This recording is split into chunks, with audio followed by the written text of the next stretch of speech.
You have now arrived at Stadium and Gale. Boys and girls, ladies and gents, welcome to another episode of Stadium and Gale. It's your boy Corey. It's Dan. Delatorre. And your boy Jay Scarlett. What it do, baby? What up, 2-5? Vibes, man. Great energy to start the show. Yeah. What's going on? How's everybody's weekend? I had a solid weekend. I'll start. Didn't get into a whole lot, man. The weather's been great. Fishing, same old shenanigans, working out with my son, a little family time. Didn't get into anything special, man. Just been trying to still recover from the holidays. So I just getting my feet up under me a little bit, man. So chill. MLK weekend is on the horizon. Got a Monday off. May get into something, have some exciting to share with you guys next week. But that's about it. Playoffs. College football playoffs. Watch some of that. That was good. Yep. Good television. Let's talk about that in a second, because there's I think a lot of opinions there. But shout out to the Gators basketball team. Want to give them a couple big victories over Tennessee. 30-point victory, largest number one loss since 1968 or something crazy like that. So shout out to them. And then in bounce back from Kentucky, beat them. And then a big win against Arkansas the other day. Had a great weekend. Got to celebrate some birthdays, a baby shower, all that kind of fun stuff. So congratulations to those people. And then we're inching closer to your boy Dan's birthday. Birthday vibes. Next week, this time. Okay. Are you taking PTO for your birthday? And the answer is no. I'll be here. Do we have an update on dollars raised for the Jimmy V Foundation? Yeah. Let's no. So I appreciate a lot of Gator fans have donated. So Dan will be doing one burpee for every $1 donated live on video. Ooh. Yeah, sure. So that's a lot of burpees. From now on. So every year for my birthday is something I've been doing for about 14 years now. I raise money for the V Foundation, which gives grants to doctors and researchers around cancer research. So every grant that they give is a $200,000 grant. So every year I raise money for my birthday. So we've raised over the course of that time, we've raised about $27,000. This year we are up to $1,825. So want to give a shout out to everybody that donated. I dropped a link in the chat. If you're interested in doing that, it goes directly to the V Foundation. No overhead costs. It's a great organization. So that's where we're at. Would love to see that money grow between now and then. And maybe we'll do some burpees. 1,800 burpees. Yeah, that's throw up city right there. I would literally die. Absolutely. Yeah, 100%. I would absolutely die. Oh, man. But drop the link in the chat if you're watching on YouTube. Would love anything, any size donation certainly helps. So appreciate that. And we're going to Dunedin. We're doing a little staycation about 30 minutes from here this weekend. So looking forward to that. And nice. Hey, yeah. Cool. Corey and I were in our dad feels on social media this week. You shared a text. I got a 4-month-old who's just sitting up in a high chair now. I think she's going to start helping pay the mortgage soon, the way she's growing up. But yeah, it was mom. So my mom has been waiting to be a grandma for so long that they bought a house up here. She does daycare. Somehow the baby got sick. My wife got sick, and now I'm dealing with it. But mom left, so we were on our own. My mom took the training wheels off for us, but baby's alive, baby's happy and healthy. So we made it through the weekend without the training wheels, but good weekend. Yeah. Congrats. Yeah, man, I was about to call CPC. Do a little touch and go. Welfare check. Make sure everything's on the up and up.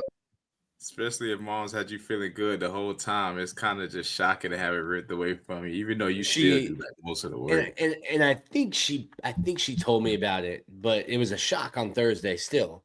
It don't matter. Even if she tell you, it's just actually dealing with I don't ran. I'm going back down to South Florida to get my hair done. I'm like, wait, you're not gonna watch the baby this weekend? She's like, I'm gonna be at home. We got car seats, Mom.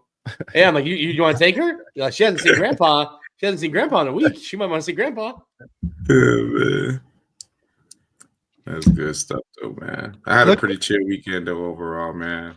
I was a couch potato, just watching sports all weekend, kicking it up with the fam. Pretty chill weekend, like Corey said, just getting past the holidays, just trying to relax a little bit. But it's definitely about to be kicked back up in the near future. My boy birthday next weekend. I'm happy for him. I'm a February guy, so I'm happy and ready for February to come. Yeah. So let's see how it goes. What year is on the this, horizon. Jordan? Say it again. How old are you gonna be? Oh, I don't want to say. I'm joking. I'm gonna be 29. Oh, You're holding on. you are Hold by on. far the youngest person on this podcast, Jordan. But come on, now that hurt me even. That's a saying big year. Like, Yeah, that 29 years is a little depressing sometimes. Like, That's man, your- I'm 30 that's your- next year. That's your Dan Thompson year. That was my hockey 30 number. 30 So, looking at me right in my face like, hello. Hey, bro, I'm gonna be real with you, bro. It ain't even begun yet, man. You'll find out once you get in your 30s, bro. It ain't nothing. You know what I'm saying? You really just started, bro. Yeah, they know say what I'm Then when you saying? get to 40, you're washed, like super washed. Nah, 40 is when you should washed. be mentally like around your prime, like in real life, not in Twitter life. We'll get to some football in a second, but in real life, yeah, your 40s, like you start like maturing you're a real little bit, seasoned. evolving, like That's a that fact. the gray hairs start popping up pretty heavy and they mean a little bit more. You know what I'm yeah. saying?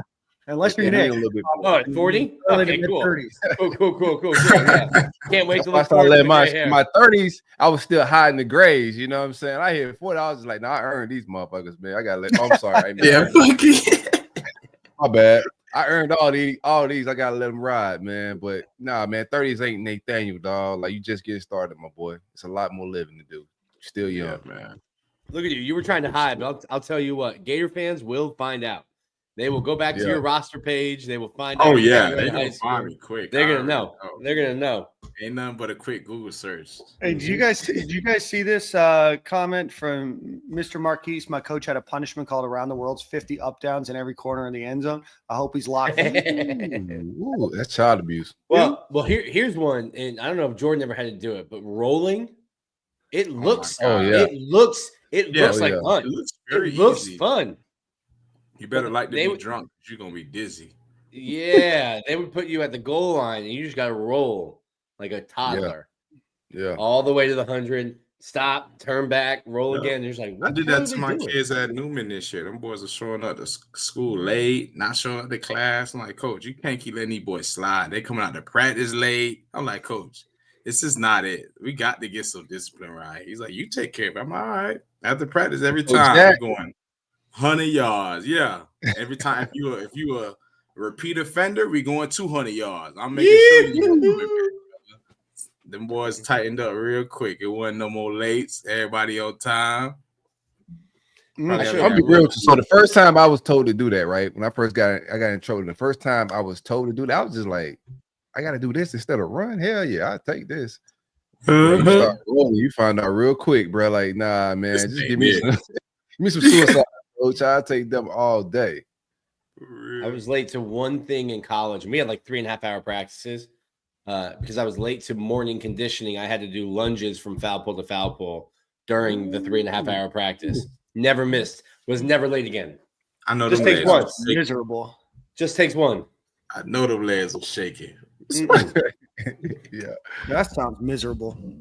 No, they're doing practice. They're hitting. Yeah, I'm out there lunging on the warning track, and baseballs are flying at us. I'm like, this is. I mean, I think they met in Geneva to talk about this cruel and unusual punishment I'm going through right now. Yeah, by the end of hour one, you was probably twerking instead of lunging. To be honest with you, bro. Little giraffe legs. I got them Felipe Franks green jersey maybe legs. Giraffe legs. Yeah, 100%. That's what it is. Yeah. It's nuts. All right, Corey, let's get a quick ad read for Brunt Insurance, and let's get into some Florida Gators talk. Stadium and Gale is powered by the great folks at Brunt Insurance and Financial Services.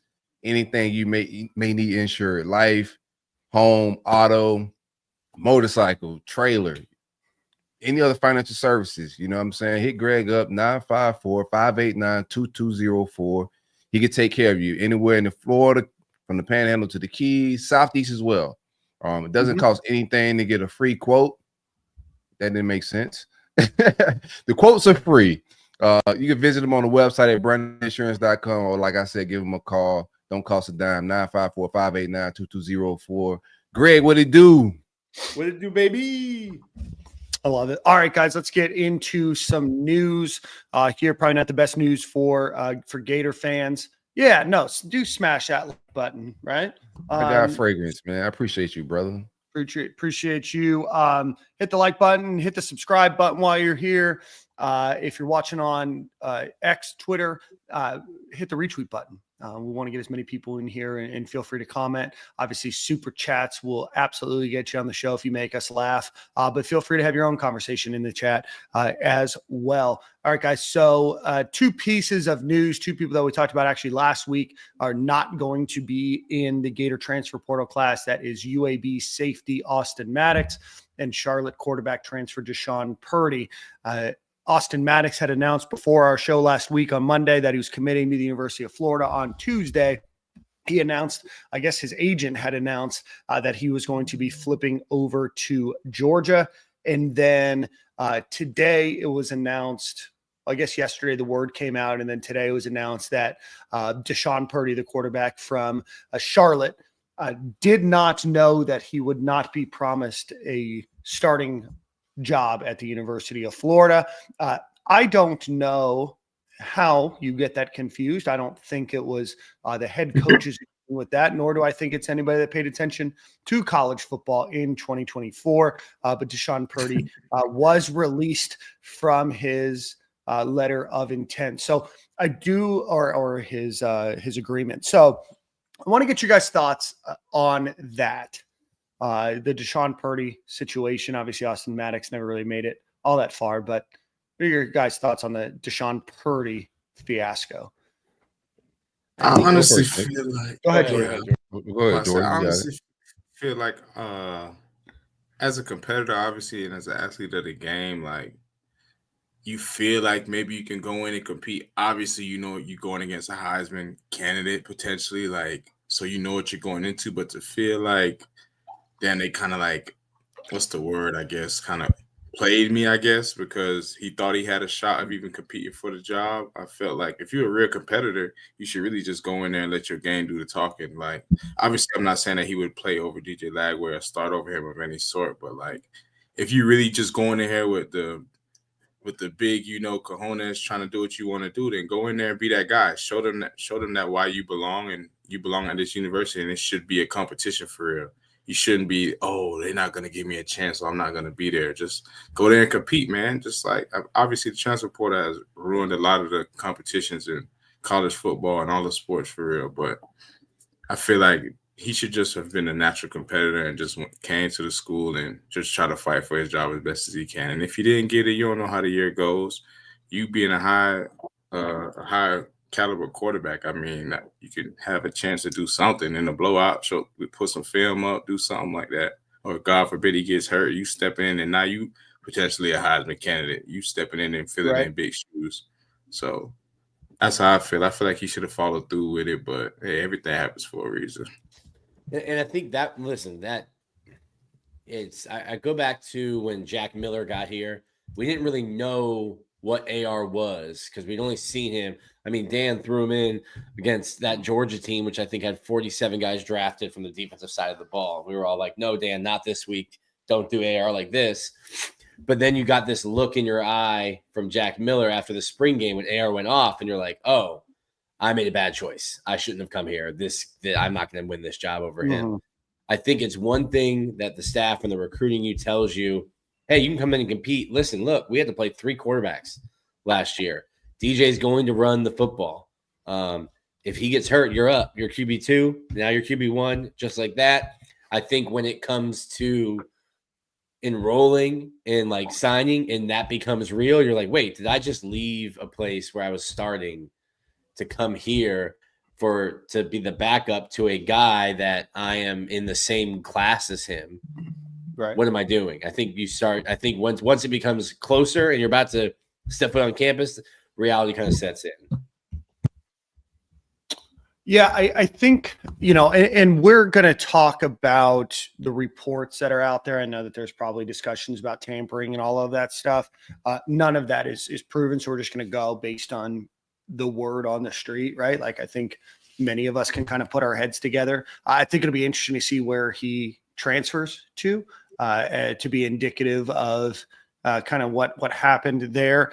I do know that Florida is now looking at the starting quarterback from Buffalo, who's in the transfer portal. So I don't have his name handy, but I know Florida and Georgia are looking at him. I think, Corey, I know you had some takes about it as well. And, I do think, and I want you to expound on those, but I agree with you in that if we're living in this world of contracts, that we need to start honoring contracts and not backing out of them either, right? You have the opportunity, if you want to transfer, there's another transfer window. There's multiple transfer windows that you'll have in your life, but Florida obviously was not able to recruit a backup quarterback for the last 2.5 weeks because they thought that he was going to be in the class. But go ahead. I know you had, some longer thoughts there. Well, real quick, his name is, I think it's CJ Agbana. Okay, so that's the Buffalo quarterback. Yeah. Yes, CJ Agbana is the Buffalo let's talk his stats and what he brings to the table. I know Georgia's after him as well. Depending on, I don't know if there's any stipulations to the Purdy thing, but originally when the kid committed, I tweeted that I was shocked he committed. I said on this show that I was shocked that we got a kid that could probably go start somewhere else. Just didn't make a lot of sense to me.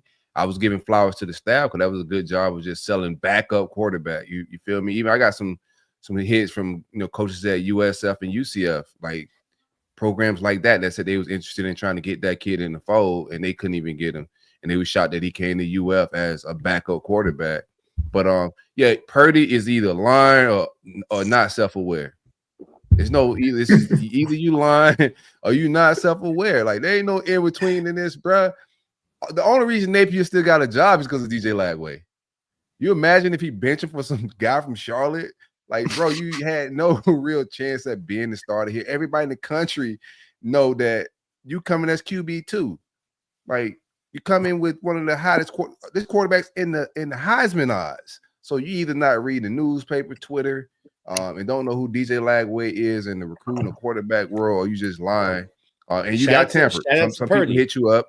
Shout out to Purdy. Yeah. He was obviously working out so much that he didn't see anything DJ Lagway did or read. I do appreciate his confidence knowing that he was so busy working on himself that he didn't know who DJ Lagway was.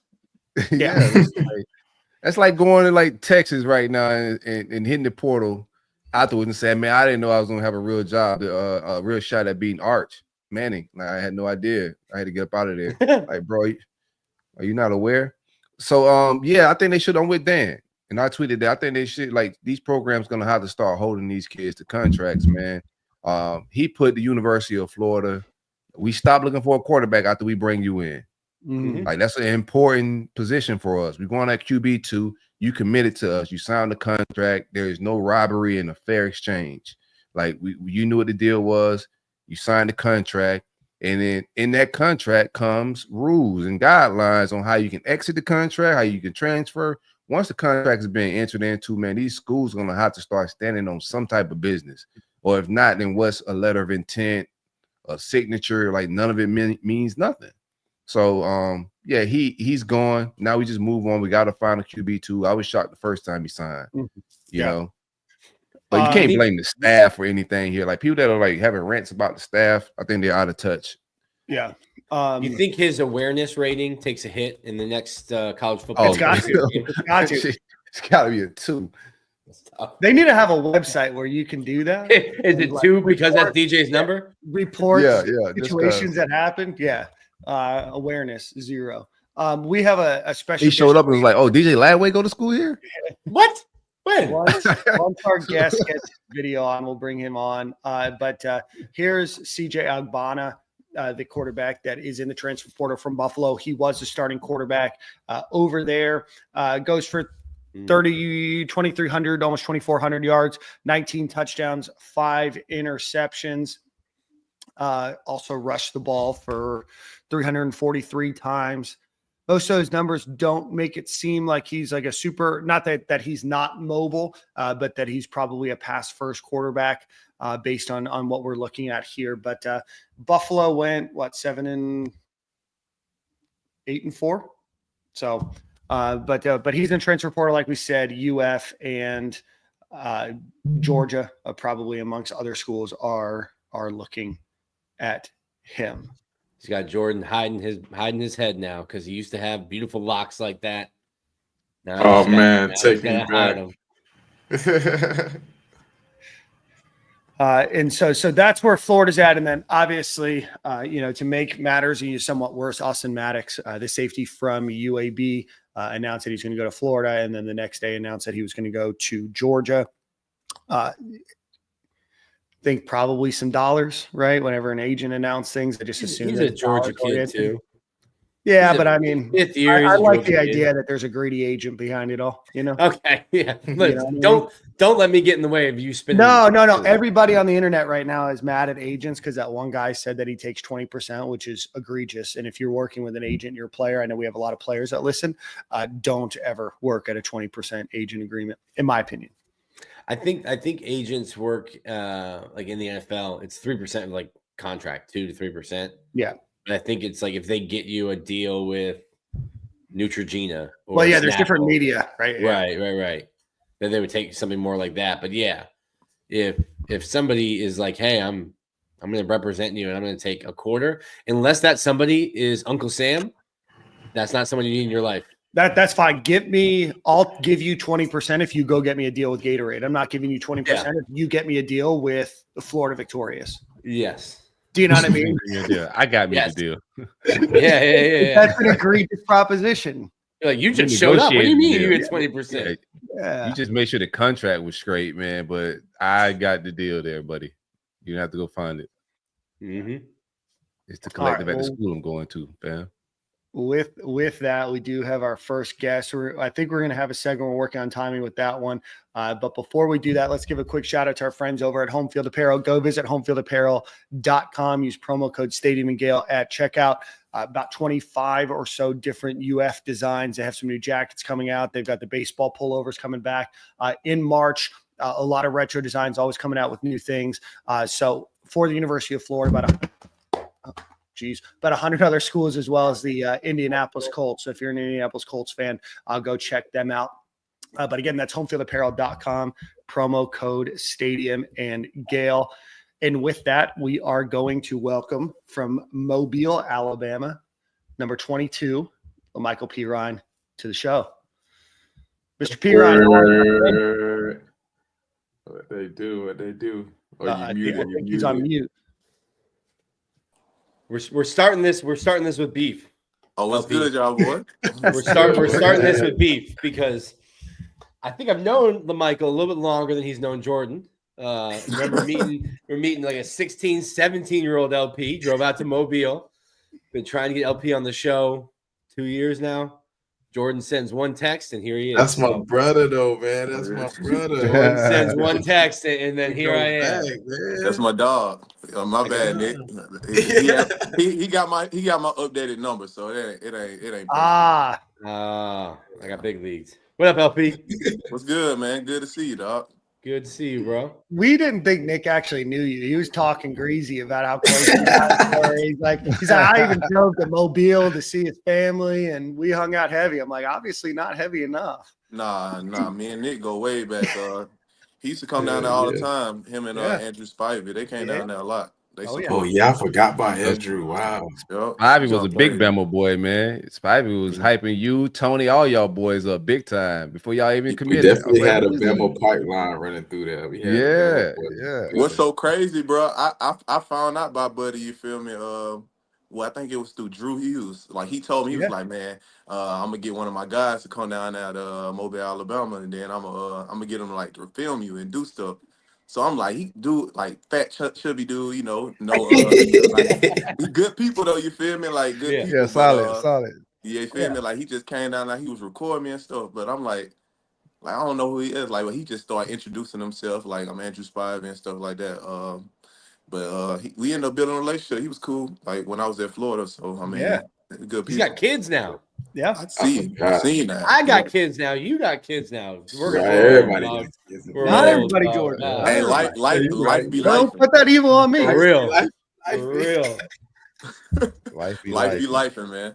Life be life. La'Mical, I want to start, and obviously, we'll kind of bounce all over the place, but obviously from Mobile, and then you came to the University of Florida. Obviously, a lot of people knew Samaje, but you came to Florida and not with probably as much fanfare as some others early on in your recruitment. Obviously, towards the end, you really started to pick up. But what was it about Florida that had you choose them over, the in-state schools there? And I know Alabama was after you late, but what ultimately, helped you decide to come to UF?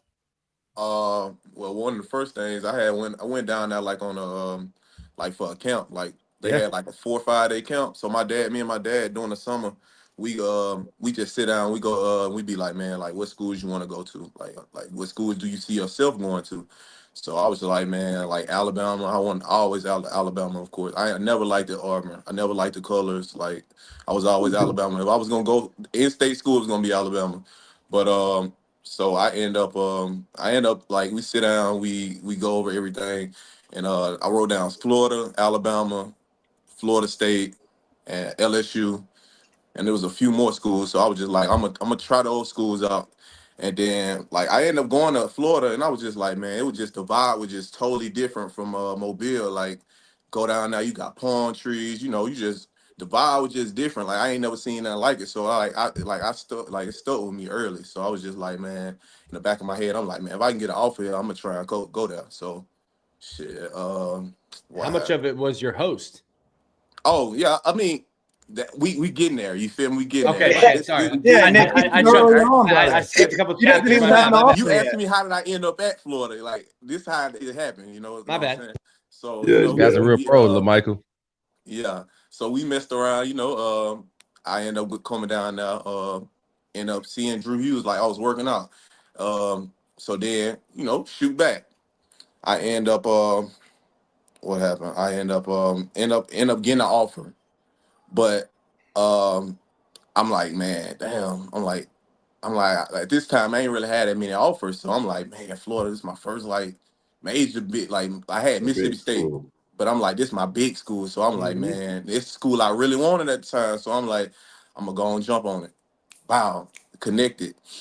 After that, messed around like Auburn, Alabama, not it hit me up. This after a year after I done already committed, you feel me? So now everybody like they on my run, like I'm popping. So now they like, yeah, man, we trying to get you up here. So we messed around. Florida ended up saying they was like, man, we gonna get you up here 2 weeks in a row. They said 2 weeks in a row. So because they didn't want me to go to Alabama, Bama wanted me to take official there the week after I took my official to Florida. So I'm like, wow. I'm like, bro, I've been liking Alabama, so I'm like, damn, like I want to go there, but same time, like Florida been sticking with me before, like I even had the Bama offer. So it's like I ended up doing that. So I'm like, man, I'm like, yeah, I'm gonna do it. They didn't like that. Huh? I want to ask you a quick question because I know that it was a story that was covered, but I don't know if a lot of people know like the whole story. You were, when you visited UF, 16 years old, you hopped on a bus for 14 hours to make it to Gainesville. Yeah. Talk a little bit about that story. What was that like? How bored were you? Well, like I was saying. Well, my dad, that's what I was saying. Like my dad, we sat down, we sat down, went through all the offers we wanted to try and go chase. So messed around. I'm like, man, like my mom at the time, and them had to work and stuff like that. So they like, man, we can't take you. But I'm like, fuck, like I really wanted this at the time. So like we young kid, in high school, like you grind, you wanted it real bad. So at the time, I was like, fuck it, I'll get on the Greyhound. That's got awesome. on the Greyhound. Got on the Greyhound Greyhound right there. Yeah, like I mean, at the time, like man, like it wasn't nothing to me, but like I really wanted to get up there to the school too, bro. I mean, once you up there, it's all vibes. So exactly, like it was one of the situations. I'm like, man, just get me there. As long as I get there, like I'm gonna make something happen. But after that, you've never driven a Greyhound, like you have no idea of how project and terrible of a ride a Greyhound is. You stopping so much, and you Bro, really you stopping on the bus with nigga. You stopping more than you driving, boy. I'm telling you. For real, I'm telling man. you. Yeah. I'm telling you. So yeah, the Greyhound trip was a different experience. That was probably my second, third time actually using a Greyhound like that. But yeah, I ended up doing that and getting the offer and stuff like that. Blase, blase. But then come to my official week. So you feel me? Coach Skip, and he like, man, I got Skip. Yeah, Skip, good dude. I shout out to Coach Skip and Drew Hughes, man, for coming down there.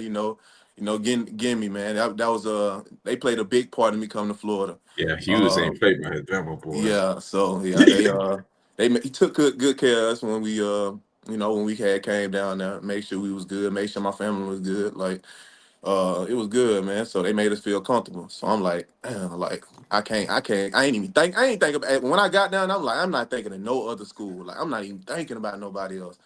So I ended up. Coach Skip was like, yeah, I'm gonna pair you up with Scarlett. He was like my freshman, right? He's like freshman running back. You gotta watch. He's like, you gotta watch her. Like, gotta watch. He be into a lot of stuff. Like, I'm like, man, what you talking about, bro? Like, I'm like, man, like you just talking, bro. Like. Was T Skip trying to have you babysit Scarlett, or was he trying to let you have a good time? Nah, at the time, I think maybe some both. Man, at the time, Jay was, Jay was doing good as a freshman. So, but so doing young dudes. Yeah, come on, you know how I go. The whole world know. So but I got around Scarlett. We clicked, like we was cool. Like that was my dog. We ended up messing. He took me around, showed me the scenery. The vibes in Gainesville. So I was just like, man, like this is what I like. I can experience. I can see myself coming here for the next 3 or 4 years. Was that your birthday weekend that time? That was my birthday weekend, bro. Yes, that shit was crazy. Yeah. So, 18 or 17? I think I was 18. I think I was turning 18. Yeah, 18 years old, man. That's what crazy. So you need to be to go to OG Cantina. You just got to be 18. Yeah, we was everywhere. We ain't need no ID. One time, I remember after a game, I walk in. It was LP's freshman year. I'm like, "How are you in here?" He's like, "I play football." I'm like, "Yeah, dumb question. My bad." Yeah, what are you doing? Bad. My bad. Oh, So by the way, I gotta ahead. get. Just a quick shout out to Pops, man. Perine dad, one of the realest Pops out there. I'm trying to tell you. From straight vibes to a positive role model, man, hardworking man. Shoot, I only met him a couple times, and he made a big impact on me, man, for sure. So, big shouts out to Pops. Pops still doing his thing with little brother. Now I be watching him on IG going crazy. Yeah, like, man. I got a 10-year-old brother. He done a lot of stuff, man. Since he was like 4 years old, been feeding the homeless. My dad been having him. He just started like really locking in on ball like that, but he liked wrestling. Like that's really the first thing he put him in, like wrestling. But like he really intelligent. Outside of that, been acting. Been in Tyler Perry. Just been he very versatile as a 10-year-old kid. So it's just like hats off to him, man. Like doing a lot of good things. So shout out to my brother Austin Perine. Shout out to my pops TJ Perine.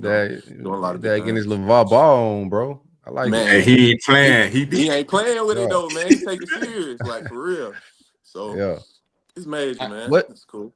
We got I can't remember. Did you take the OV to Alabama? Never took it. Never took it.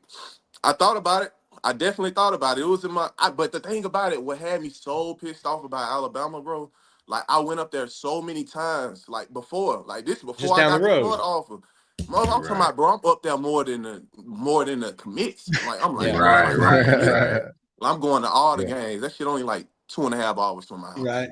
So I'm going. So, but at the time, I'm like, man, if y'all didn't want me then, like, why y'all want me now? Like, exactly.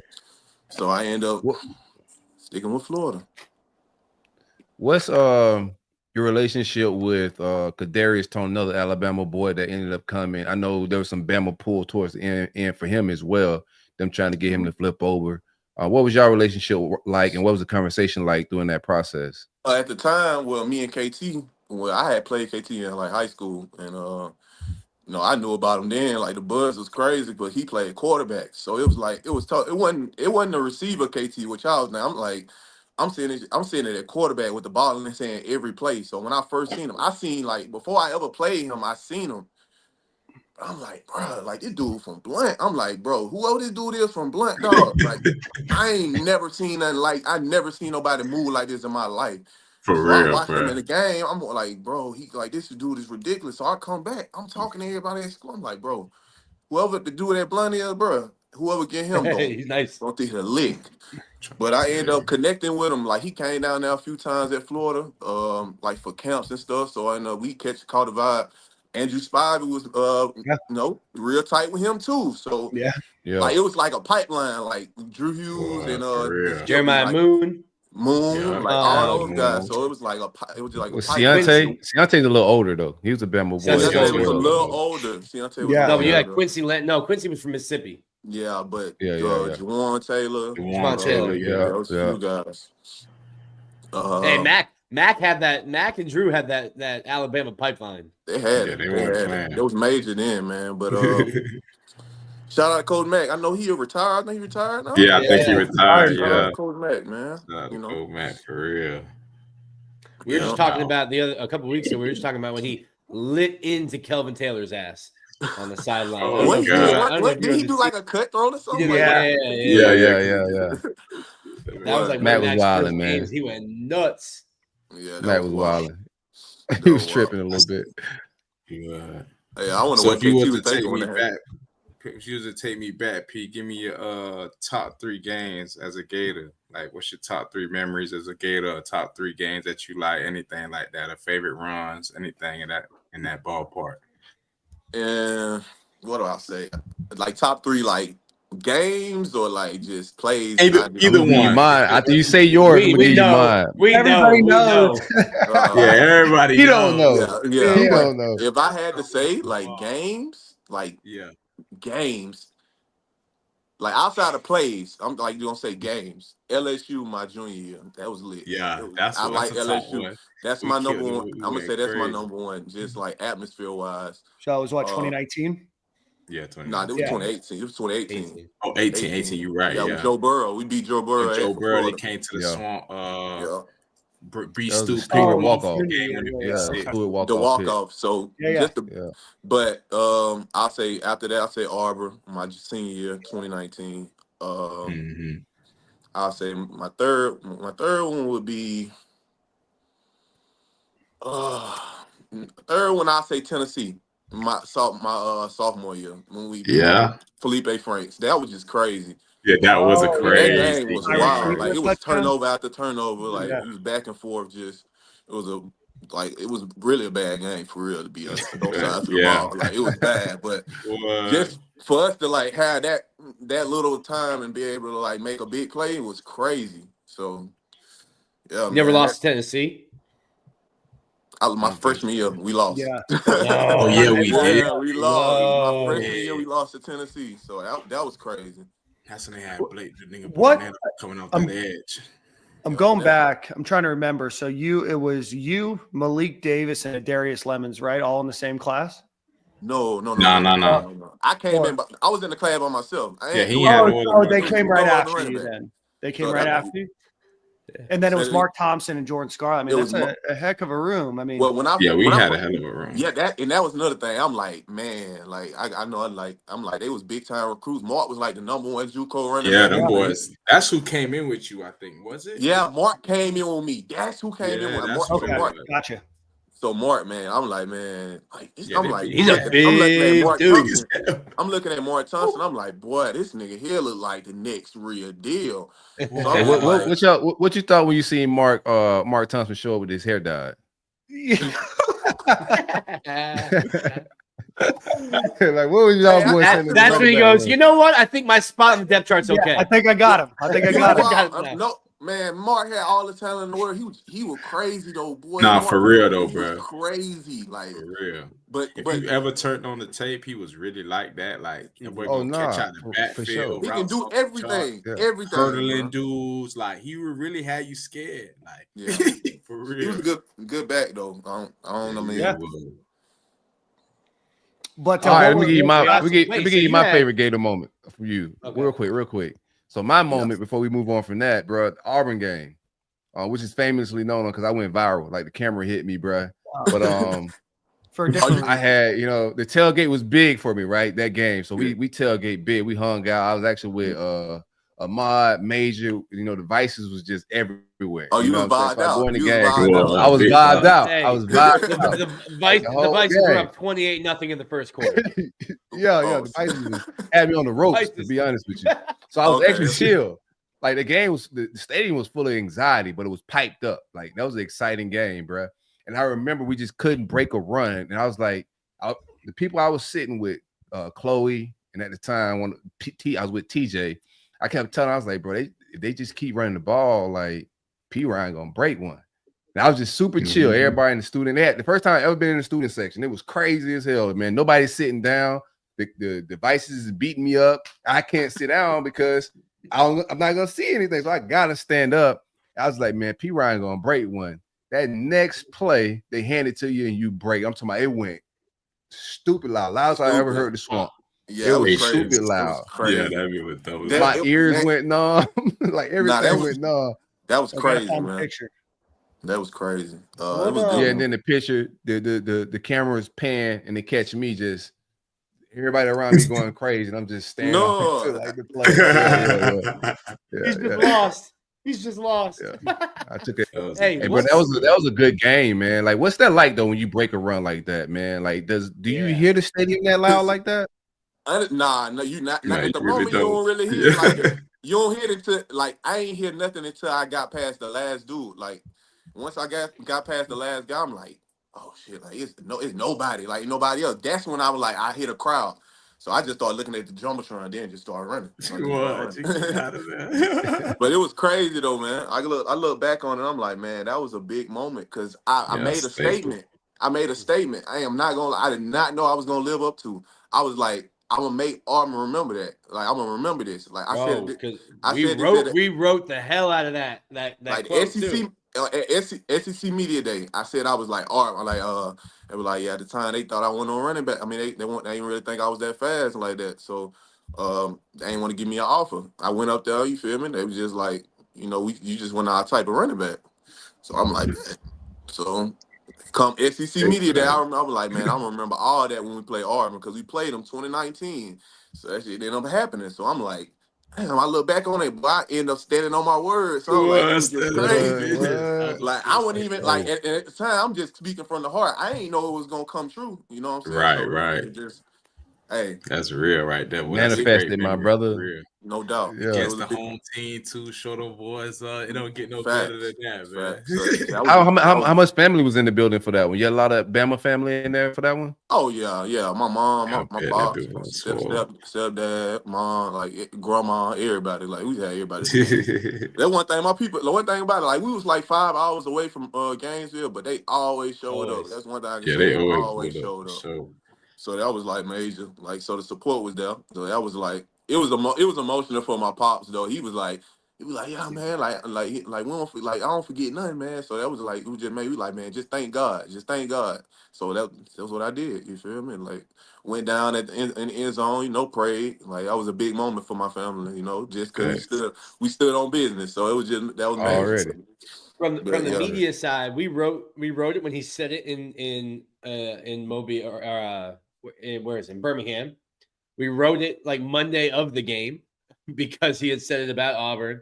And then we wrote it after being like, oh, by the way, Gus, the kid that you said wasn't fast enough looked pretty fast. Looked pretty fast ice in the game there. Yeah, that was crazy. I think my favorite memory of you, Pito, when I knew you was that guy, was LSU for me. I was like, this man came in here your freshman year at LSU. That boy came in, stepped that was major. Big stage, big plate. Top defense is probably about 5 to 6 NFL guys on that defense. Facts. Me and that was going in that bit, 1-2 punt, pop. He going in there dragging Jamal, whatever his name is, for 10, 15 yards. We popping 10-yard runs. I'm like, we gonna have a mean little backfield this year. No doubt. Yeah, that's you went crazy that game, Jay. You had 120, 130. Well, I said, but I was like, bitch, I needed some help. I'm getting out. So it was this was the time. Then was the time, around the time, man, it was just that year was key when you took Cronk job though on the low. Jordan had 22 for 108, and you're gonna feel 22 carries against LSU. Man, I'm trying to tell you. But that was crazy. That year was so crazy. So the setup for my friend, so the freshman year, I'm like, man, I already got three running backs in front of me. You feel me? That didn't already played. Like I'm like, exactly. Pump didn't play, Scarlett didn't play. So I'm like, I got to get it out of the mud somehow. I don't know what I'm finna do. Fucking around, game out the game. It was just something. Slowly but surely. And Crump went on a little rant. Well, this nigga like went to Miami or something. Like, I don't know what he had going on. So I'm like, I'm young. I'm the young guy in the room. I'm like, okay, so I'm like, slowly but surely. I'm like, okay. Yeah, say less. So I'm popping. I give me like a little smooth little carry or so area. I'm like, okay. I'm just happy to get my name in the paper, something like that, So we going out having fun. Let everybody know who you is. Like, so I'm happy at the time for that. So I'm like, yeah. So Skip was like, man, we gonna start playing a little more. LSU come around. I'm like, yeah, that was the turning point when he really lost his job. It's that time. Because it really, we know how the rotation was going. It really was like no starter. Like I probably would start out the first drive, but we was always like switching drives. So, it was rotational. Yeah, it was always rotational. So like being in the rotation for real as like the second guy, whatever the case may be, you damn near a starter. Like because y'all then not gonna end up even in carries based upon how many drives y'all get in the game for real. Like everybody. So it was like. Coach would be like, Scarlett, you got this drive right here. You'll come back around. Hey, P. Ryan, you got this drive right here. So shit, it was like everybody. It was like, man, like you had to make the most of every opportunity with what you had. Nah, that's like, a fact. Because you got 4-5 talented RBs in there. So it's like, man, shit, this kid right here might be the. You feel? It might be the last one I get. Well, it might be the last one of the day. Yeah. So, but I think like one of the things I remember, LP, I think it was your freshman year. Is that when you caught that like leaping touchdown against Missouri? Leaping touchdown. Or like you caught a touchdown at Missouri, like in the corner of the end zone, like relatively. That was my sophomore year. We was getting beat. We was getting beat down that game, boy. Yeah, we was. Bro, what the hell? What was up with Missouri? Like weird games. I don't. It's like weird games against Missouri. That's one team who always play hard every time. They did though, and they hit hard. They hit real hard too. Like you feeling them licks the next day. After that Sunday, after when you got a workout come in, to get that recovery, man, you feeling every lick of Missouri. They play hard. Now maybe I'm thinking maybe it was your senior year. Then I'll never forget. I remember the Gators. You said leap, but I don't know how much of a leap. I know exactly. Yeah. I think I was wrong on years. Obviously, I'm struggling today to remember even that you played for Florida. I ain't that old. Yeah. No, I'm trying to go back. Right. Dan's got a little old, brother. ESPN here. That's what Dan's dealing with. Can't be. I got a question for you. Going back to that, taking over. How do you manage? Like, hey, if I'm only going to get 2-3 snaps, how do I manage not making it too big in my own head so that I'm playing slower, or I'm pressing, or trying to do too much? And then when you did take the job, what does that do to the dynamic inside the running back room? I mean, everybody. It's like I'll say, like just being a young guy. Like at the time, it's like.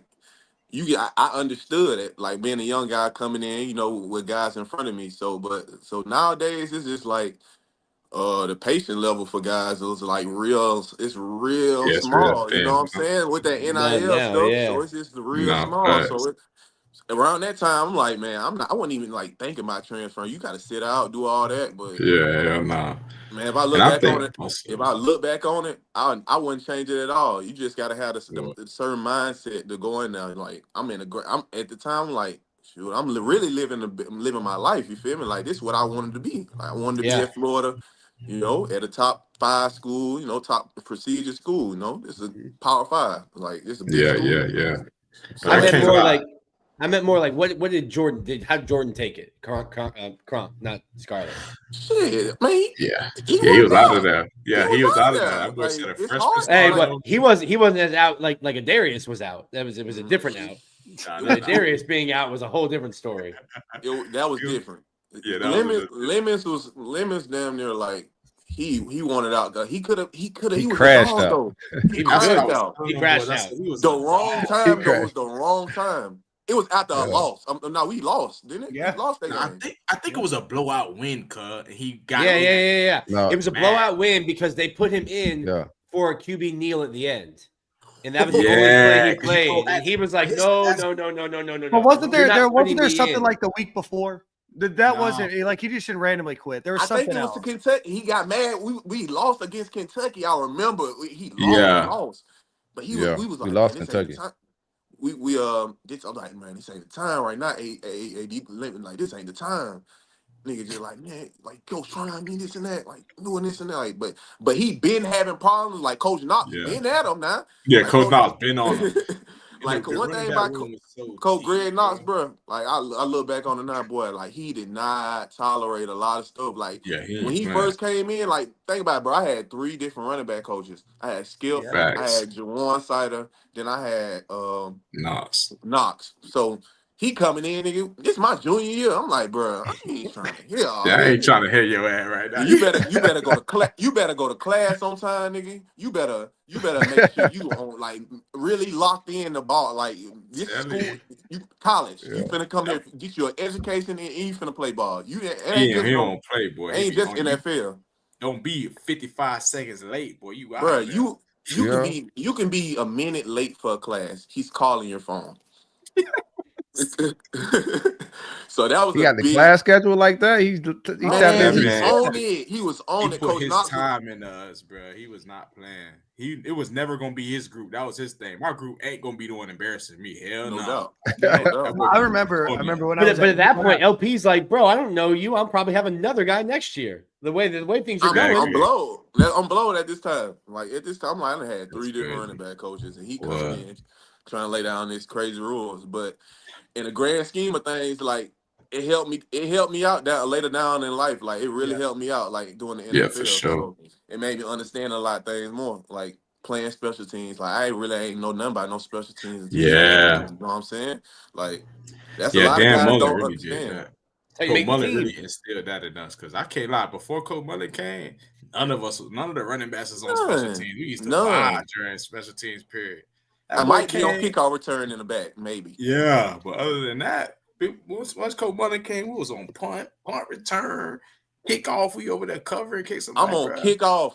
I'm on kickoff return. I'm like, bro, I have never done this. Like, you're like, I'm RB1. Ain't on kickoff return. What are we doing here? We doing, yeah.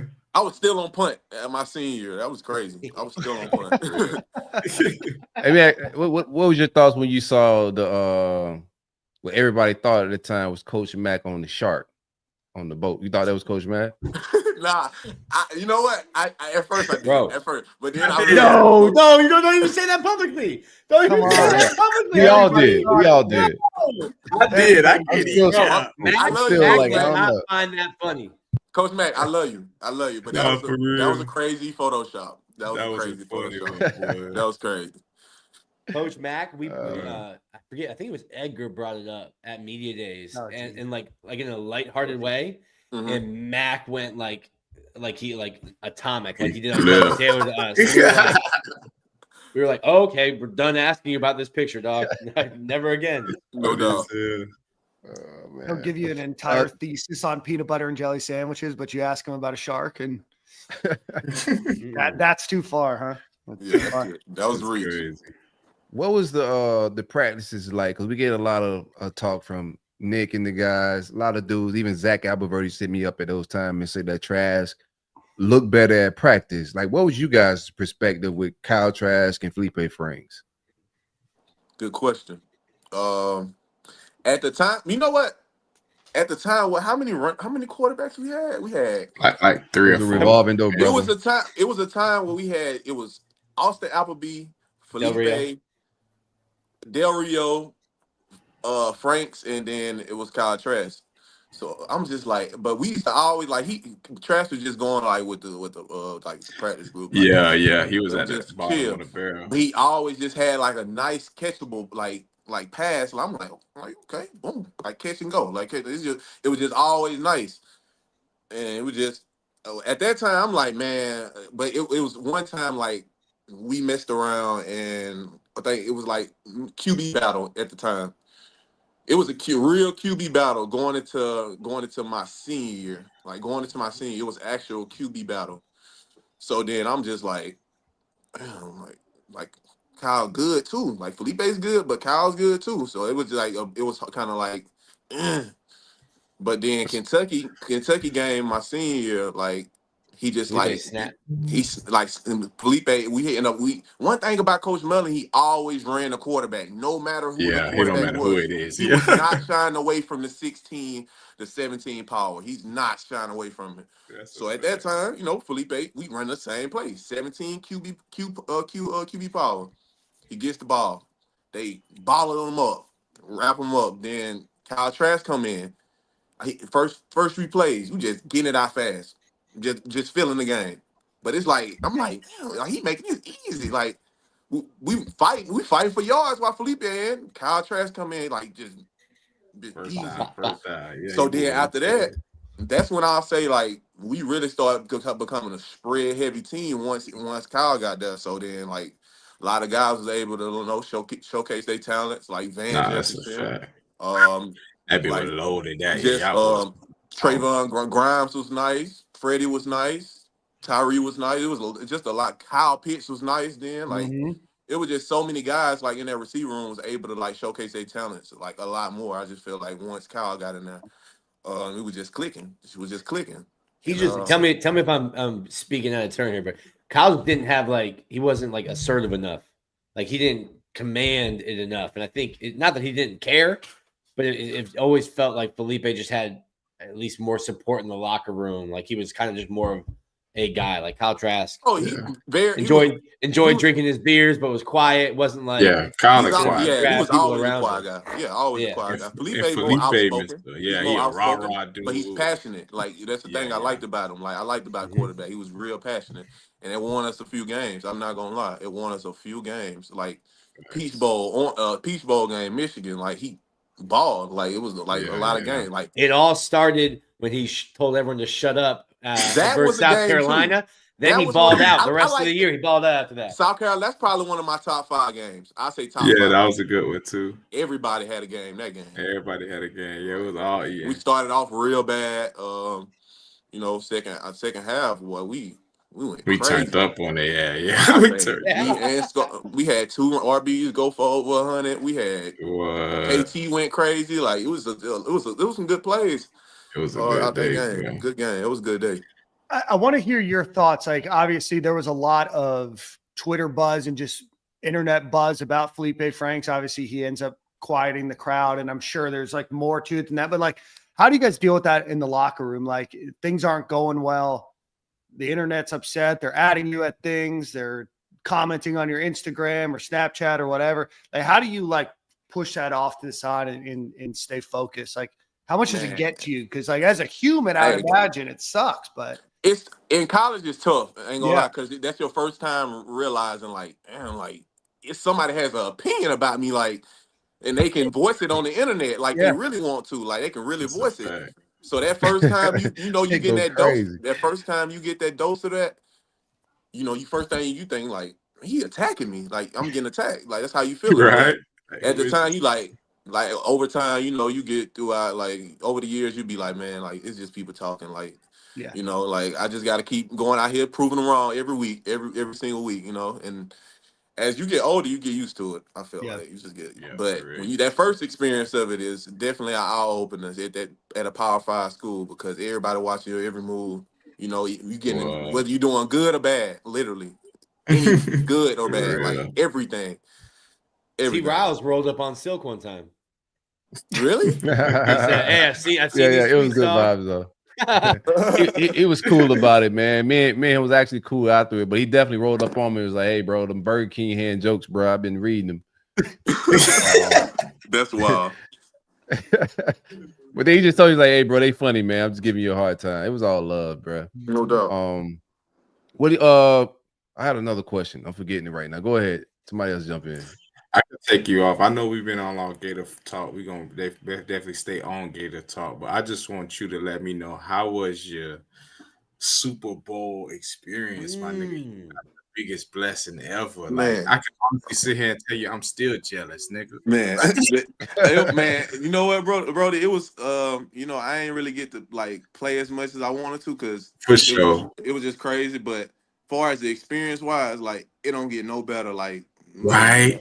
Like the whole week is just a great experience. Like, Right. it's like all eyes on those two teams. Like you get treated like a king. Like everywhere you go, you feel me? You got media every day. Like it's just every day. It's like a whole set schedule. So it's easy to really get carried away and not get focused on the game because you got so much other stuff going on. And then like last year was just so crazy in Vegas, bro. It was insane. You got two of them, right? Yeah, it was insane. Yeah. First one was in AZ. Yeah. AZ was in 2023, and then 2024 was in Vegas. But yeah, I feel like that was one of the top experiences I've had in life, just far as just how they have the whole week set up for you. The itinerary, everything's just set up. Y'all was getting treated first class. Wait, you said you didn't play as much as you want, but you got a ring? Yeah, I got two. Same one Pat Mahomes has? Yeah, no doubt. Same size. Same size? Same number diamonds? Same number diamonds. Buddy, the longer it goes, you tell your grandkids, I carried. That's why I say it don't matter. Hey, I look back on it, I'm like, hell, shit, I done got a few snaps with him, so I'm like, hey, with Pat Mahomes, man, I look back on him like, next to the GOAT. So that was smooth. So that was a good experience, man. KC, they handle everything business wise, like top tier. So I can see why they winning games and handling business the right way. They do everything good. Yeah, man, that was it though. That was just definitely always one that I was just like, damn, my boy got to go get him a ring. Yeah, he was the GOAT, top of the line experience. I know he was hanging, bro. And then like, when you first get drafted, you like, man, like it's a great experience. Like I'm happy to be. But once you get into like you get seasoned, you like, man, we losing left and right, nigga. Like, yeah, this ain't it, nigga. My first year, nigga, we ain't win our first game in like week 16. Like, that's the year with the Jets, right? Yeah. You know how hard? Think about it, bro. Like, just hear me out. Think about you walking in that business. You walking in that building 16 weeks straight. You walking in that 16 weeks straight. Like, it's only so many excuses you're going to be able to keep telling me for 16 weeks. While we keep losing. Yeah. We got to the end of the list. We'll just restart the list. Yeah, so you start really looking at everybody funny around the building. You walking on eggshells. So, yeah. That was crazy. That was an eye opener coming from Florida. Well, I know. Brought in. See, I know you started training down in South Florida. You liked living down in South Florida. I was really hoping that my dog was going to get drafted by the Dolphins. Oh my God! Hey, I don't know if 22-year-old LP would have made it as long in the league as he did if you were down in Miami full time though. Bro, I ain't gonna lie. That was nice too though. When I was able to go to Miami, you was with Miami for a bit too. That's a vibe. I'm not gonna lie. Anybody who gets the opportunity, you get a contract with Miami. Hey, shouts out to you. Yeah, the food good, facility good. Everything. Eye candy everywhere. Jordan changed his number to 11. Eye candy. Hey, Miami was the spot. But that was the only spot where the food. Where I'm like they got food every other hour. Like I thought it was just me, bro. I thought it was just me. I said, bro, I done been to a couple teams, but Miami, this food service is top of the line, bro. Yeah, you gonna gain 5-10 pounds easy. Yeah, real cheese grits too. I ain't never went to a spot where they got the cheese grits in. Like they already got the cheese ready in the grits. Man, that blew me. Boys weren't playing. Yeah, so that's what's up. When did you have a moment with like some of the guys you came in with, like Kadarius Toney, when y'all make it to the league? Is there a moment where y'all go out together, vacationing together, and you have that moment like we all made it? Did y'all have that experience together? Well, I had me and KT. I was at the house with KT when he got drafted. So that was kind of a crazy moment. Watching him like do that. Like hats off to KT, no matter what nobody say about him. But you feel me? That's my brother. Like he's still one of the best niggas. That's my dog. Like at the end of the day, KT did a lot of stuff. He done came a long way, man, because KT was a quarterback. Nobody knows KT was a quarterback. Well, he was never. I think Mack told him he could play some quarterback at Florida too, and that lasted one spring. Yeah. Yeah, so that was kind of crazy, man. He still did a lot of different things. Boy was a quarterback who transitioned to receiver to be a first-round receiver. Mm-hmm. So you can say what you want. But They played him everywhere. Punt return, kick return, I tell you. running back, slot, outside. He threw a pass against Kentucky as a freshman. My cousin asked like me 45 yards in the air. Athletes I ever seen. I said, "Cuz it sound crazy, but it has to be Tony." I said, "I just watched him do some amazing stuff for real. Like it's hard for me not to say that." Top three. Yeah, for real. Like you easily in my top 3. Like I ain't saying I done seen it all, but on my team, like dudes I've seen that's been on my team, like greatest players, he's one of the greatest dudes I ever seen hold the ball, like and actually do something with the rock. It's that dead leg. He goes from full speed. I ain't never seen it. Never stop seen it. And then accelerate again. Never seen that. Peter Ward. That's the only person. Yeah. Only person. Yeah. Hey, God bless his ACLs, man. No doubt.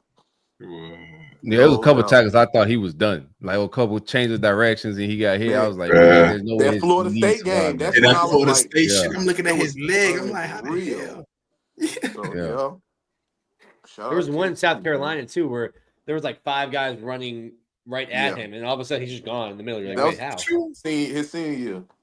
Yeah. One thing about him, that boy is skinny, but that boy is strong. Strong, man. Strong. Like, for real. That's because he's from South Alabama. That makes sense now. Bro. You look at him like, bro, like he one of them dudes who got like lower body, like strong as ever. Like KT squatting 500 easy. I'm telling you, he used to work out with me. He used to like him, KT and Damian Pierce probably the one top. Oh my god, top guy for like freakish athletes. Yeah. DP like DP gonna have the squat rack, the squat bar bending while he benching. Yes. That boy got about 5-6 plates on each side going crazy. Yep. I got one more for you, LP. What was obviously like especially with running backs, you talk about tread on the tires, stuff like that. You want to get to your second contract in the NFL. What was your decision to come back for your senior year? And then what did it mean to you to kind of go through that one more year, get to go through senior day, all that kind of stuff? Everybody got them dreams and want to go to the NFL and stuff like that. And I feel like, honestly, after 2018, I was like, man, I feel like I'm ready. I felt like I was ready. But in the back of my mind, I'm still like, man, I can do something else. You feel me? I can come back, but not be too greedy and just honestly just try and have even better year. I mean, obviously it didn't happen as I wanted, but I was able to contribute in a lot of different ways and show off my game a lot more, like as a starter. Then you feel me? Like they was able actually to see my whole potential as a player. So that helped me out. I must say, like I wanted to go to the league. Don't get me wrong, but at that time, what they said 6th round, I'm like, man, no, I can't go right now. Got to come back. So it was over with, and there was a lot of backs coming out in that draft class too. It was deep.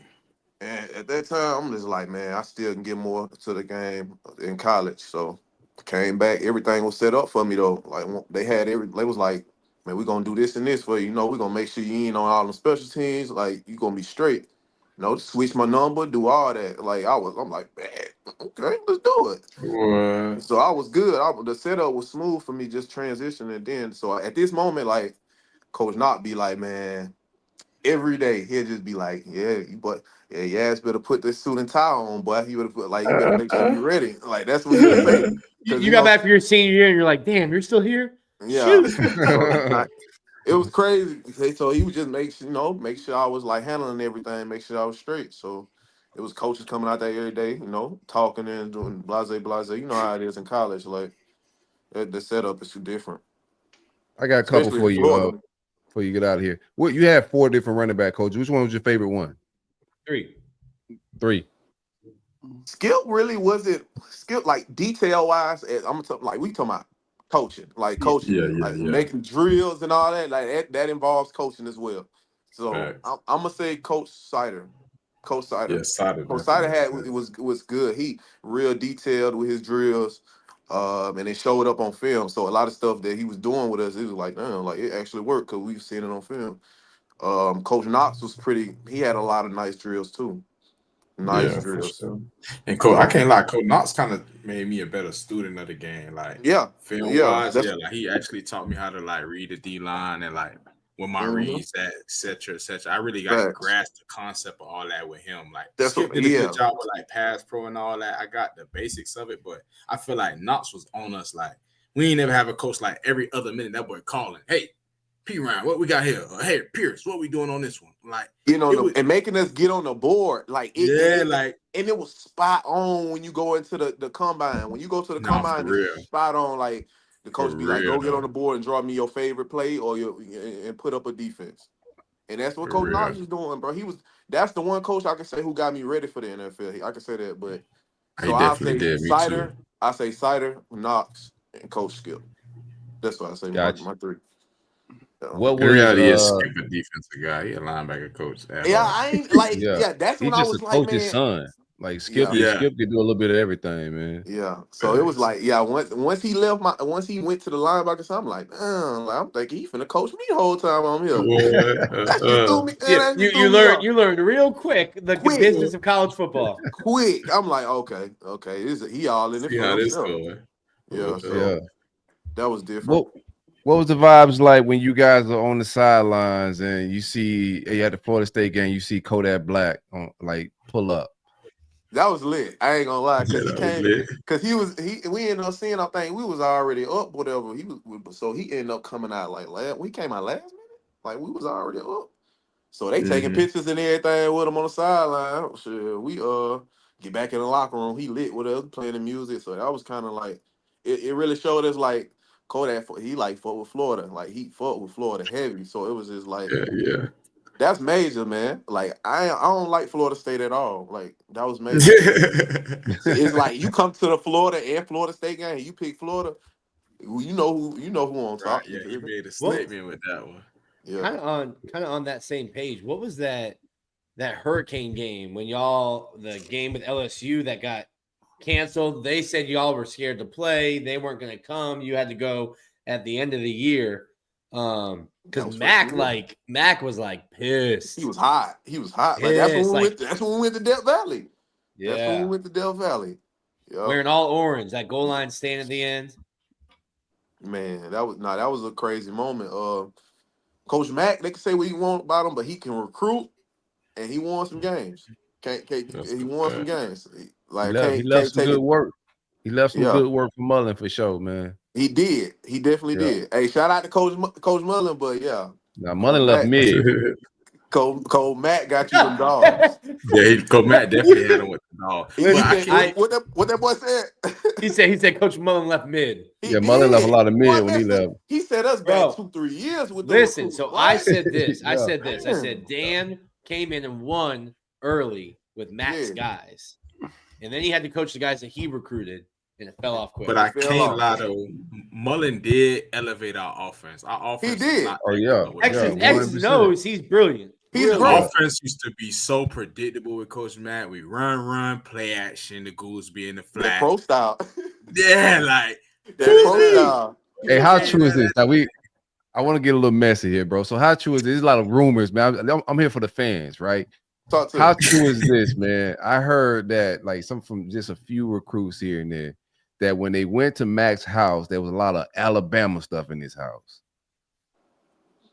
I don't remember that. I don't really remember. That nigga house is so big. It was so big. Like I don't know what the Alabama stuff even was, but he was like very reverent to Coach Saban. He didn't call him anything. He just said like a baby shrine in there, man. He definitely tried to bring that Alabama style to Florida. I realized because the nigga had us not. We weren't able to we had to couldn't wear long shirts, sweatbands. Like no swag. Like nigga had us with no swag, bro. Y'all like the boat shoes?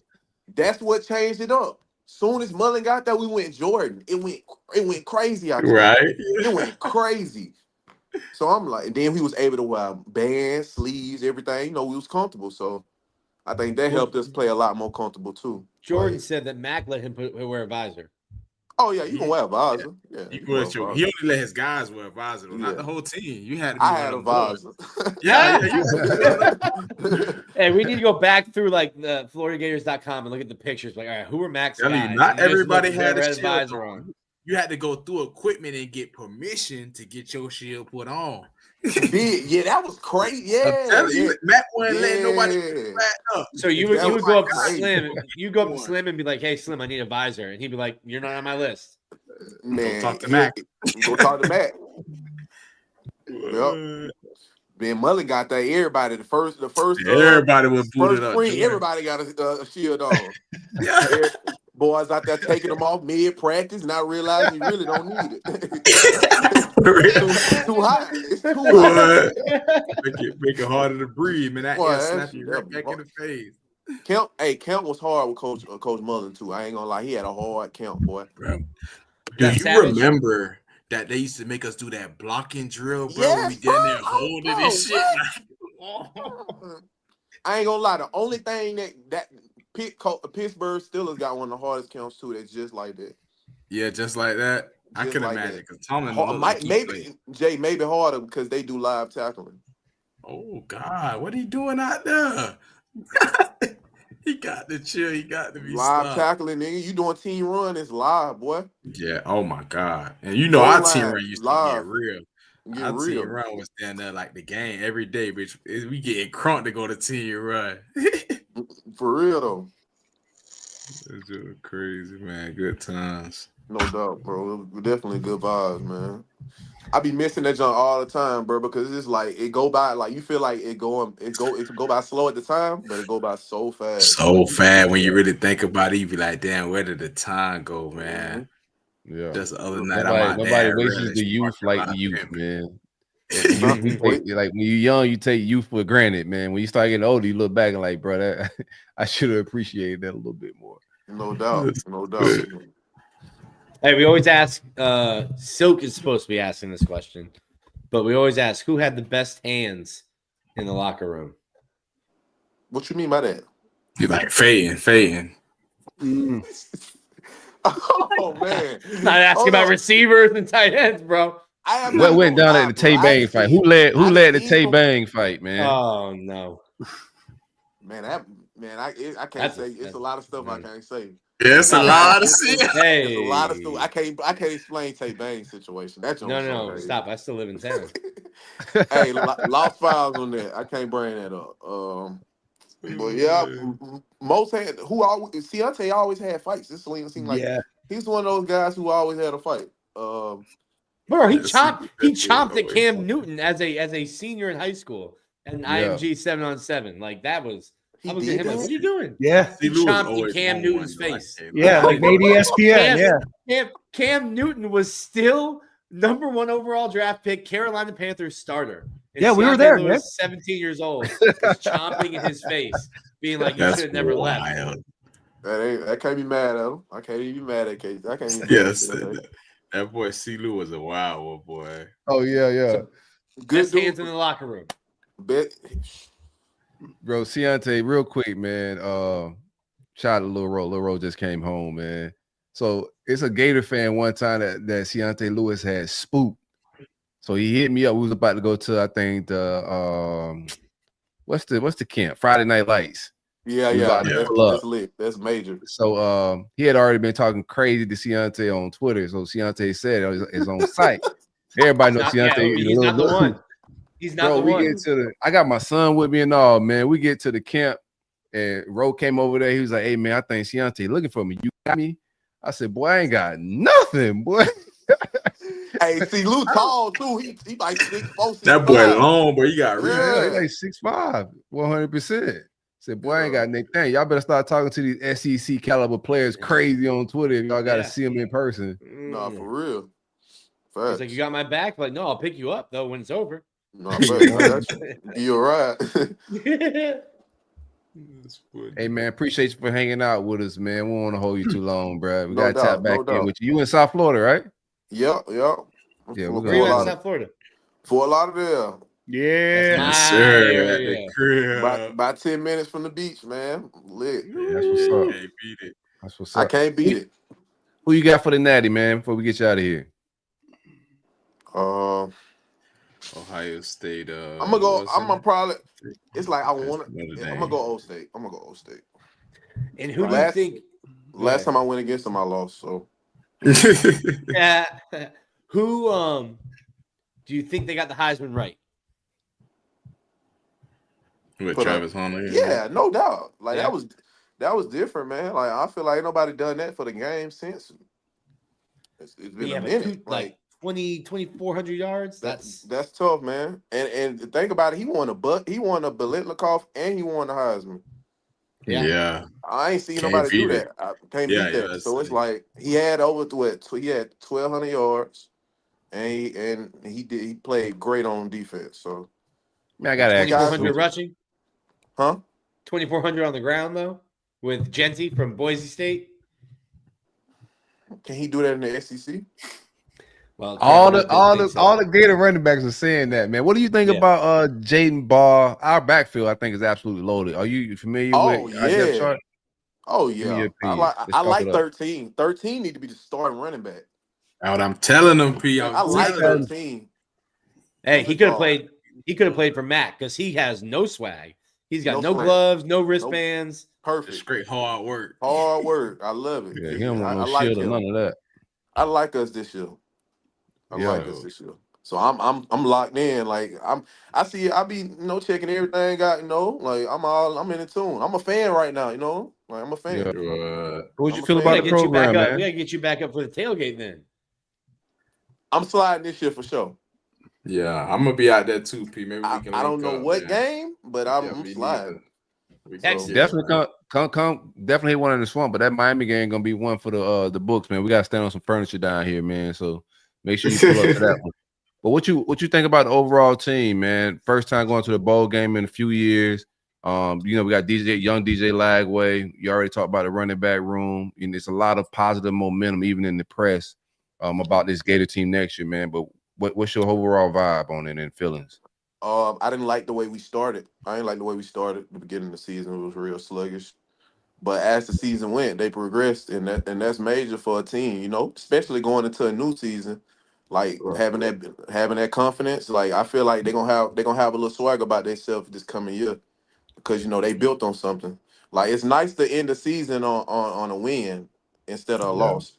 Like you thinking about a lot more with that loss, but I feel like they got a good amount of talent this year, man. A good amount of talent.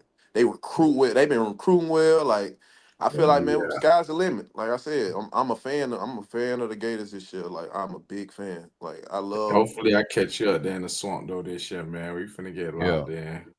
I'm trying. I just don't know what the schedule. Yeah, me neither. It's out. The schedule out. Yeah. Texas is gonna be a big game. You're gonna have Art Manning and Lagway going at it. I know, like we probably get game day pull up for that one, bro. It's gonna be some fireworks this year.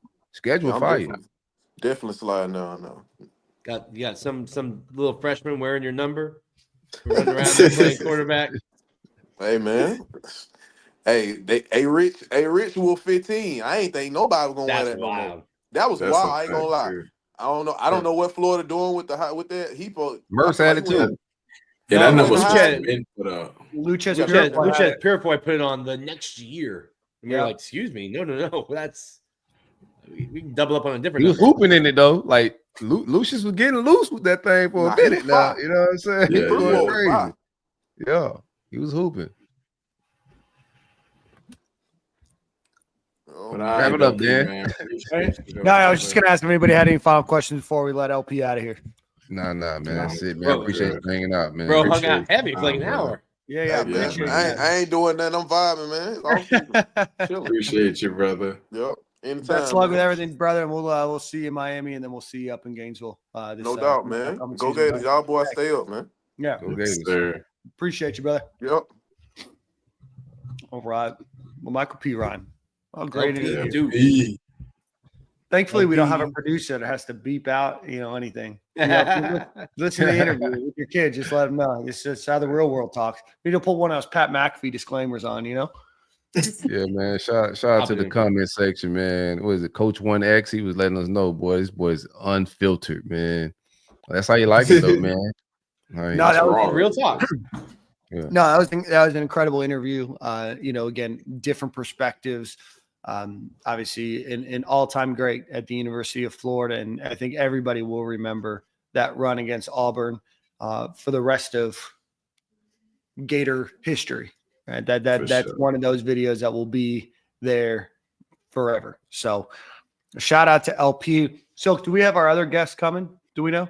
No, he hasn't hit me back, man. Okay. We'll have to run it next week. It's 8:00 too, so it's been perfect. Yeah. We're gonna wrap up a few things here, but before we do that, let's give a quick shout out to our friends over at Game Time Sidekicks. Go visit GameTimeSidekicks.com. Keep your hot drinks hot, cold drinks cold. Great product, very fairly priced out there for a bunch of different University of Florida stuff. Got a lot of other different schools out there for friends, family, relatives, coworkers, whatever it might be. So go check out Game Time Sidekicks. Use promo code Stadium15. Get you 15% off of your order. Again, GameTimeSidekicks.com. Promo code Stadium15. All right, let's get into these odds here. So betonline.com, 2025 Heisman Trophy winner, Arch Manning plus 500, DJ Lagway plus 900, John Mateer, he's at Oklahoma now, from Washington State plus 900, Carson Beck plus 900, Jeremiah Love, the running back from Notre Dame, Garrett Nussmeier plus 1,200, and then Jeremiah Smith plus 1,200. What are your thoughts? I like it, man. Disrespecting Lagway. You guys think they disrespect him a little bit? You should not be in the same odds with a dude that just left Georgia. How? I think plus 900's fair for kind of what we've seen out of DJ Lagway, right? Like I know we anticipate a huge jump, but I think that's fair to try to entice you, right? He's up there, tied for number 2 odds. They're actually better than I thought they would be. Right. I thought that he would be kind of in this Cade Klubnik area, Lenora Sellers, plus 1,600, plus 1,800, just because I think we saw what DJ Lagway can be. But I mean, that means that Vegas probably has Florida doing quite well next year. No more of these 4.5 over-unders. Those days are beyond us. It's gonna be interesting. I like Klubnik to be a little bit higher than that, just because the ACC is weak. He's coming back, veteran guy, got some good weapons around him. Yeah, Montgomery. I'm sorry. TJ. I'm forgetting his last. Moore out there at Clemson. Yep. He just got some receivers and some weapons. Ours is gonna be. I think they inflating him a little bit considering what's coming back to Texas. They losing a lot. Yeah, so I think that's to probably position themselves better, just betting wise, just because I think there's gonna be a lot of action on his name alone, and Texas obviously making the Final Four. I'll tell you the thing that surprises me the most is Jeremiah Smith. I know it's hard for a wide receiver to win, and we don't know what the quarterback situation is gonna be like at Ohio State, but I think of what we've seen out of Jeremiah Smith, I was kind of surprised to see him lower than maybe some of these other guys. Maybe he changed it in the last week or so. I don't know if maybe that the game that he just played, because I thought Texas did a good job of balling him up, for what it's worth. So it's gonna be interesting to see if Notre Dame run a similar game plan to try to keep him, on the wraps. But receivers just a little tougher to win it from. And who's his quarterback next year? He's probably gonna have Julian Sayin. Julian Sayin, I would guess. Yeah, so he's got a lot to his first time, but I think when it's all said and done, I think Jeremiah Smith makes it to New York. You feel me? We'll see. We'll talk about who makes it to New York, like a closer show to the season. But I think Drew Aller's odds have dropped since last game. He's not good. I don't know. I'm watching that Penn State game, and I'm like, this is a UDFA running back who throws the ball a little bit. Yeah. What are we doing here? Yeah, he went over. The refs didn't bail him out, bro. He has 3 picks. Like the refs bailed him out on 2 really bad double coverage interceptions. Yep. He did not complete 1 pass to a wide receiver in that game.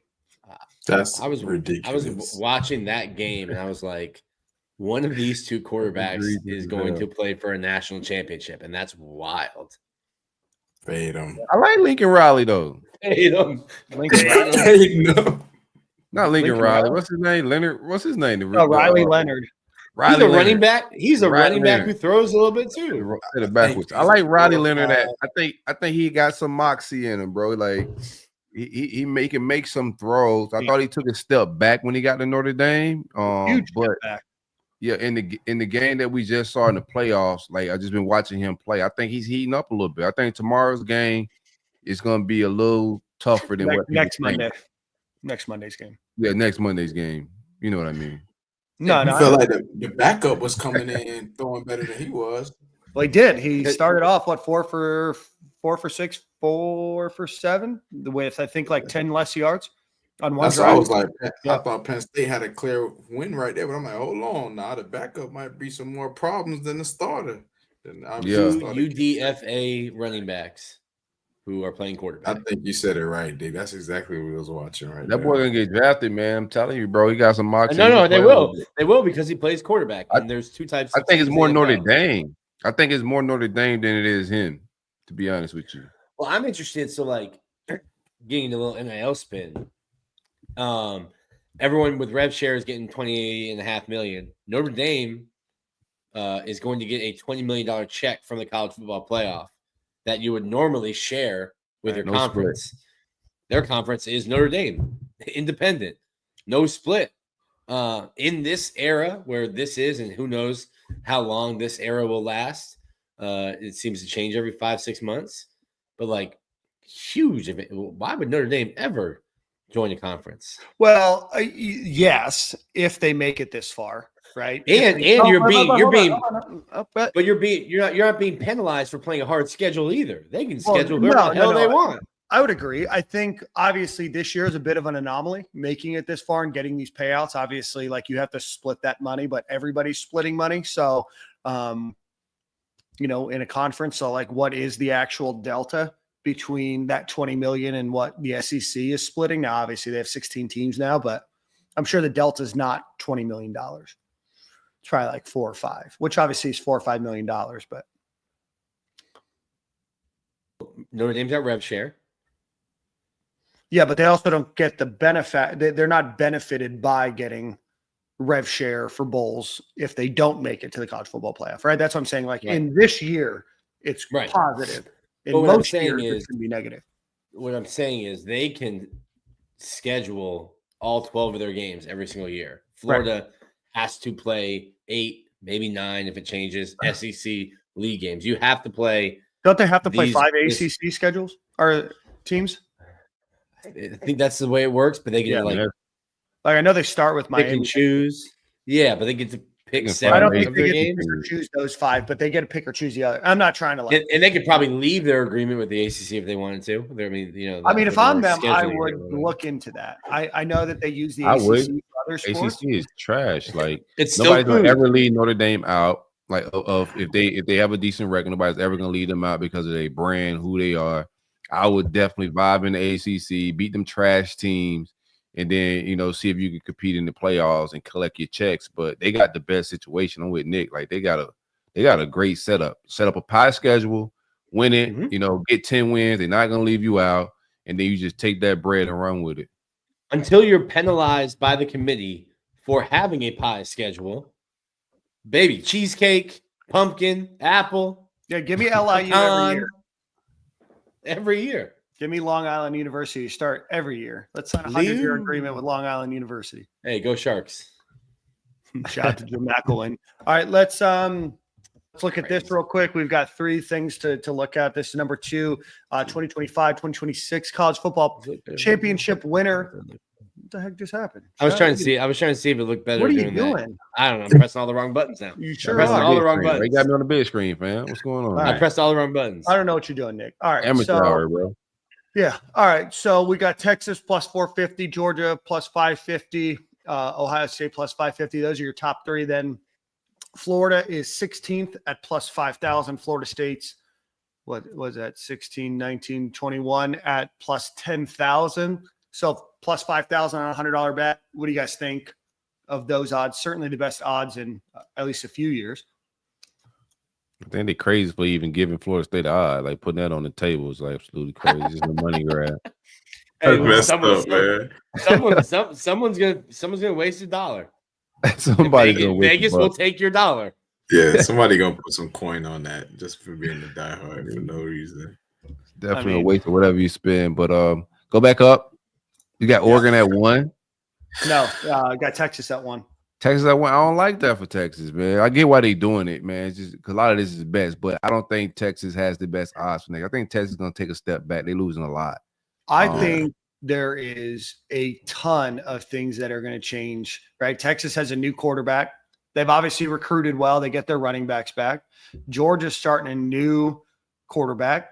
Ohio State's starting a new quarterback. Oregon's starting a new quarterback. Penn State's bringing their one back who very up or down. Alabama has a new quarterback. Notre Dame has a new quarterback. You have to get all the way to beyond Penn State, Tennessee, and then Miami's starting a new quarterback. Clemson's returning theirs, or LSU's returning theirs. Ole Miss is starting a new one. So that's what, 1, 2, 3, 4 schools ahead of Florida that are returning their quarterbacks. Everybody else is starting somebody new. Now, obviously, Miami got Carson Beck. You know what he is. So there's a lot of uncertainty going into next year, I think. 100%.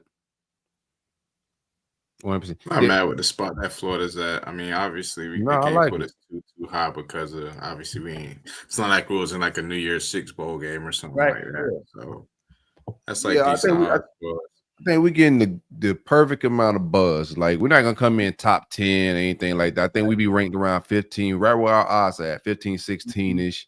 And then we can just work our way and build our way up. You want to finish at 12. You want to make the playoffs, right? So being top 5, top 1, 2, it don't even really matter, bro. You know what I'm saying? Like, I think we're in a good spot to get good buzz, have the guys motivated and amped. And then, the schedule's right there. 9, 10 wins get you in the playoffs with that schedule. Mm-hmm. Yeah. And then as a member of the media who would write all of these stories, I would write them and then tell you it doesn't mean anything. Yeah, no, I mean, it's all crapshoot, right? So, yeah. And so we're going to see, I think, what the transfer portal is doing and what NIL is doing is certainly making prognosticating on the future a lot harder. Yeah. Yeah. And then last thing, just want to throw this up there because Gator basketball team is hot right now, ranked number 5 in the country. That was announced today. NCAA tournament winner, Duke plus 500, Auburn plus 600, and then Iowa State's plus 900, then Houston, Alabama, and Florida are all plus 1,400. So if you believe in this Gators basketball team, $100 into $1,400. Pop-up show in Nashville for the SEC tournament. Yeah, and then pop-up show in San Antonio for the Final Four. Sounds nice to me.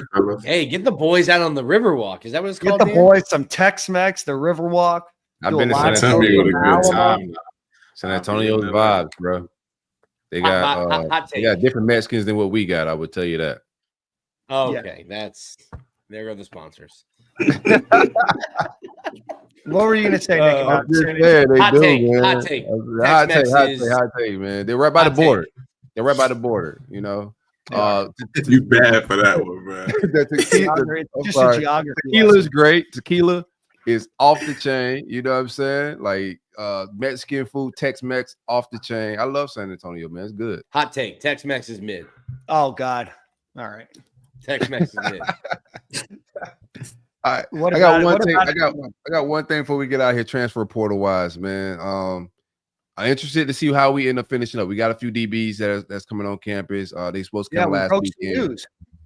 Yeah, we actually broke the Cisse, Brandon Cisse, North Carolina State. That visit got shut down because of the snow. It's been crazy in the southeast, but they should be rescheduling. There's been reports they may show up Thursday, Friday.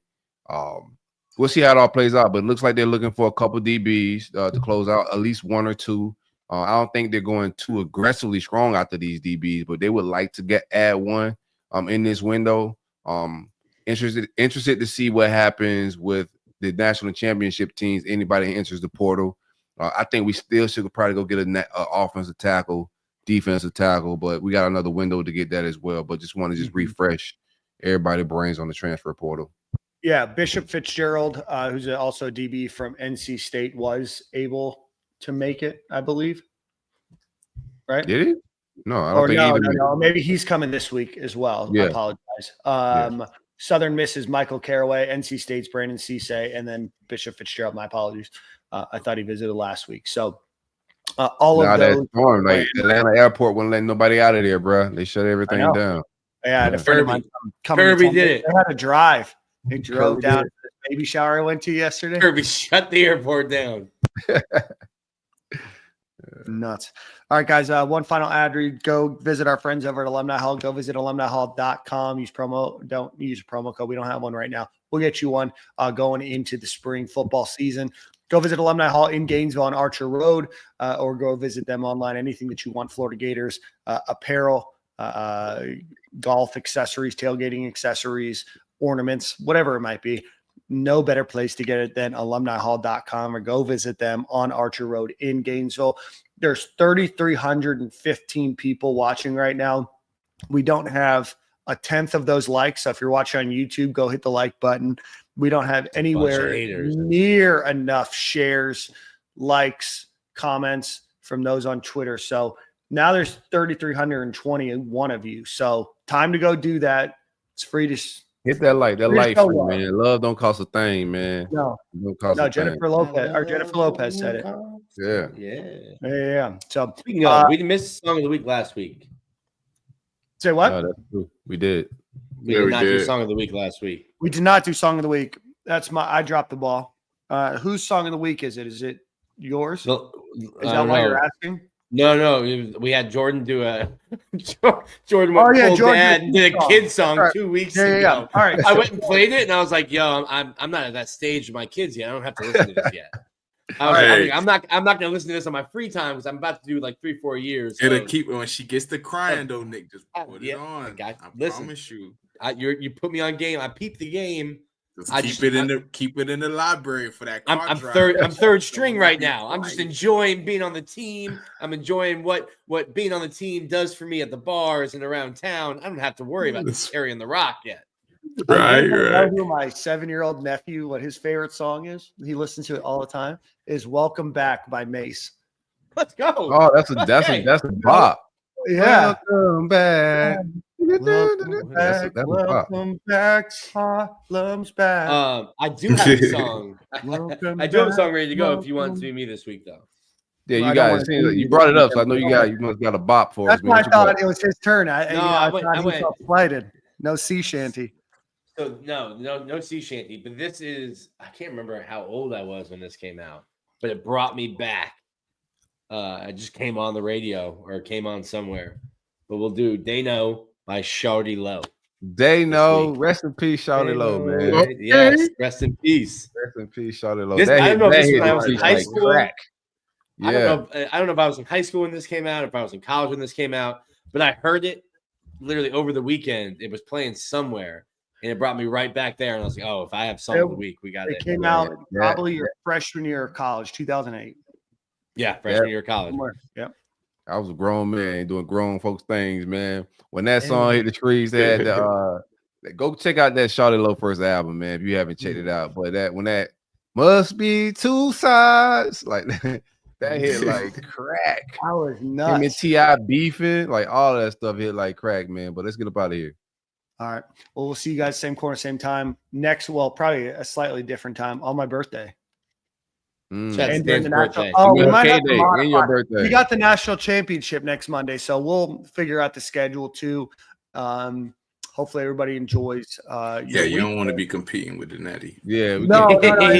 I know we have some faithful fans, but trying to compete against like a TV show that has 40 million people watching is nuts. All right, guys. Well, we'll see you same corner.